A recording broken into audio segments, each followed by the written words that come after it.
Plot review of Mu Shenji Episode 88. In the previous episode, while waiting for the old Tathagata to find a way to resolve Li Tianxing's demonic seed, Qin Mu took the opportunity to wander around and explore the 100 Dragon Slaughter Formation. Unexpectedly, he ran into an old acquaintance, the young monk Ming Xin, whom he had defeated back in the Great Ruins. After that loss, Ming Xin devoted himself to cultivation and even modified his own technique to fix the weakness at his throat. Hearing this, Qin Mu was both surprised and amused. He believed that with Ming Xin's current level, altering the Tathagata Mahayana scripture would likely make things worse. However, he quickly felt awkward, realizing that he himself often modified his own techniques as well. As they were talking, the elder monk Jane Ming appeared and deliberately exposed Qin Mu's identity as the heavenly demon cult leader in front of everyone. As expected, the surrounding monks immediately turned their attention toward him, their minds filled with thoughts of eliminating evil. Ming Xin anxiously urged Qin Mu to leave the Great Thunderclap Monastery, warning him that many monks there hated evil deeply and might attack if they learned his true identity. Qin Mu simply smiled, saying he had been invited by the old Tathagata himself and had nothing to fear. Soon enough, a group of monks approached him to debate Buddhist teachings. The first monk tried to discuss the Tao, but Qin Mu asked whether he had reached enlightenment. Upon learning that he was far from it, Qin Mu retorted that someone who had not understood the Tao had no right to teach it. One after another, the monks debated topics like truth, goodness, beauty, enlightenment, and wisdom, but Qin Mu used their own doctrines to refute them until they were left speechless. He repeatedly pointed out that they themselves could not practice what they preached, so they were unqualified to instruct others. One monk shifted the argument to attacking the heavenly demon cult, bringing up its evil deeds. Qin Mu openly admitted that he had killed members within the cult who used infants for cultivation. He then counterattacked, criticizing temples that raised exotic beasts for slaughter while preaching compassion. In his view, if one wished to condemn others, one must first purify oneself. The debate grew increasingly intense. When the monks spoke about kindness and non-killing, Qin Mu asked whether plants and crops were also living beings. If so, then even lifelong vegetarians were killing countless lives just to survive. These words shook one monk's faith completely. To prove his point, Qin Mu took out a seed and used his creation earth origin technique to make it sprout instantly into a beautiful spiritual flower. He placed it in the monk's hand and continued questioning him about the countless plant lives he had consumed throughout his life.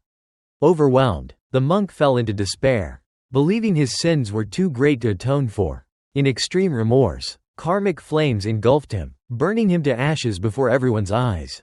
Qin Mu calmly used the ashes as fertilizer, replanting the flower, and even remarked that the monk had achieved nothing in life but at least became useful as nourishment after death. The surrounding monks were stunned into silence. Standing among them, Qin Mu casually asked if anyone else wished to debate, but no one dared step forward. From afar, blind grandpa watched and laughed loudly, saying that if the Great Thunderclap Monastery didn't deal with Qin Mu soon, half the monks would renounce their vows while the other half would descend into madness. At that moment, some monks suddenly snapped back to their senses, pointing at Qin Mu and shouting that he was a demon who bewitched minds, even calling to kill him. Facing their anger, Qin Mu burst into laughter. When it subsided, he coldly pointed out that they had initiated the debate, failed, shifted topics, failed again, and now resorted to killing, hardly the conduct of true Buddhist practitioners. His words caused many monks to waver. Some sighed and quietly returned to pack their belongings. Deciding to leave the monastery, Qin Mu shook his head, saying that in the end, everything would be settled by strength. So why bother with so many words? His gaze swept across the crowd as his aura surged. Standing in the 100 Dragons formation, the young heavenly demon cult leader calmly challenged all the monks. Anyone who wanted to die could step forward. Just as Qin Mu issued his challenge, Ming Xin rushed out to stop him, outwardly claiming to eliminate evil. He secretly advised Qin Mu to intentionally lose a few moves to avoid being surrounded. Qin Mu saw through his good intentions and felt a sense of warmth. The two quickly exchanged blows using the Thunderclap 8 forms. Ming Xin opened with plucking the body, Eastern Sea embracing Spring Thunder, his energy surging like a vast river pouring into the sea, thunder roaring across the sky. Qin Mu responded with the same technique. their clash producing continuous thunderous explosions. When Qin Mu unleashed the Buddha Thousand Hands, countless palm shadows appeared like a deity subduing demons, shocking all the monks present. It soon became clear that Qin Mu's mastery of the thunderclap 8 forms far surpassed most disciples of the monastery. Realizing the danger, Ming Shen activated the battle victory method, manifesting scriptures and a golden bell for protection. Yet no matter how tight his defense, Qin Mu kept finding flaws in his technique. Each strike landed precisely on critical points, but Qin Mu only touched lightly and withdrew, never delivering a killing blow. At that moment, Ming Shen finally understood. His modifications to the Mahayana scripture had created countless new weaknesses. This was not a battle to win, but a lesson from Qin Mu. After stopping, Ming Shen expressed deep gratitude. Qin Mu advised him to stop altering his techniques and seek guidance from the old Tathagata instead. However, remembering his original purpose, Ming Shen suddenly turned pale. He had intended to help Qin Mu fake a defeat to stay safe. But in the end, Qin Mu had emerged as the victor. As expected, shortly afterward, a middle-aged monk named Tan Xin stepped forward. He criticized Ming Shen for being too soft-hearted and took the initiative to challenge Qin Mu. Tan Xin was a master of the Luhe realm from the Heavenly Dragon Courtyard, far stronger than Ming Shen. As soon as he made his move, he unleashed the 9 dragons controlling wind and thunder, using the dragon forms from the 100 dragon diagram as the foundation of his divine ability. Qin Mu merely glanced once at the dragon carvings on the stone pillar, then immediately used the same technique to counter him. 2 streams of dragon force collided, and dozens of green dragons formed from vital energy clashed wildly in midair. At first, the monks cheered for Tan Xin, but they soon realized the battle was completely one-sided in Qin Mu's favor. With just a single observation of the 100 dragon diagram, he had already grasped the essence of the Heavenly Dragon Courtyard's techniques. Even using them more flexibly and creatively than its own disciples, Tan Xin tried to alter his dragon forms to break the technique. But it was completely useless. In the end, 45 streams of dragon force merged into one and pierced straight through his body. With a loud explosion, his chest was torn apart, blood spraying everywhere. The Luhe realm master of the Heavenly Dragon Courtyard died on the spot. Qin Mu coldly explained that if his opponent had no killing intent, he could have shown mercy, but once someone truly intended to kill him, he would show no courtesy in return.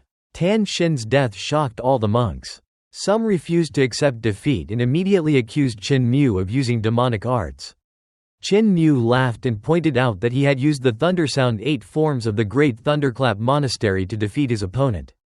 A 5 luminaries realm cultivator killing a Luhe master using Buddhist techniques, yet they still blamed it on demonic arts. His words left many monks speechless. But soon another expert from the monastery, enraged, charged at him. This time, Qin Mu did not even bother to engage directly. He released the Xiaobao sword, and with a flash of sword light, the monk was instantly sliced into countless pieces, collapsing in horror before everyone's eyes. Qin Mu calmly said, "That was the sunset sword art of Yu Yuan Kingdom, not demonic arts." Another monk seized the chance to launch a sneak attack from behind. Instantly, the gate of Chengtian appeared behind Qin Mu. The monk was swallowed whole the moment he approached. His soul dragged straight into Yudu, leaving behind only an empty shell. Qin Mu continued, "That was a divine ability of Yudu, not demonic arts either." But by now, the monks had completely lost their composure. And yet another rushed forward recklessly.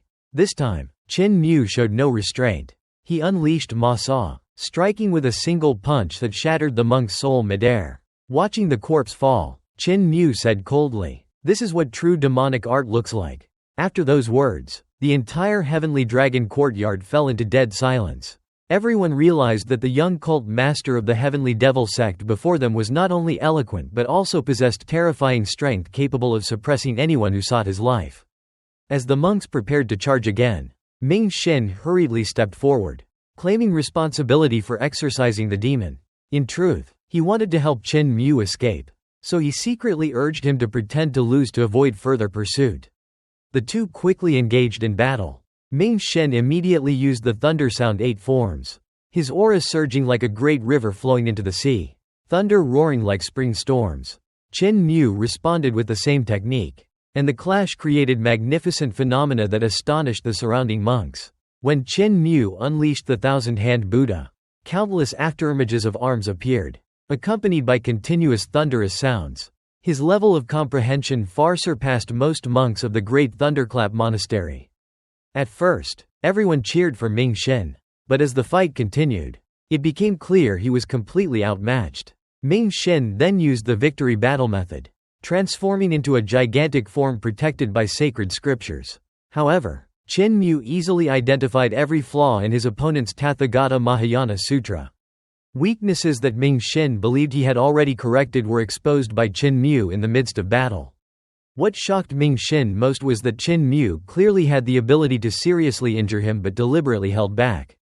After the battle, Ming Xin finally understood that his unauthorized modifications to the Tathagata Mahayana Sutra had introduced countless new flaws. Qin Mu pointed out that while techniques can be improved, true perfection requires worthy opponents and great masters to help expose their weaknesses.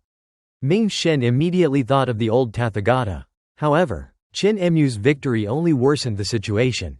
Another middle-aged monk from the Heavenly Dragon Courtyard stepped forward, accusing Ming Xin of holding back and directly challenging Qin Mu. He used the 9 dragons controlling wind and thunder derived from the 100-dragon diagram. But after only a few exchanges, he was horrified to discover that Qin Mu not only mastered the technique but had an even deeper understanding of it.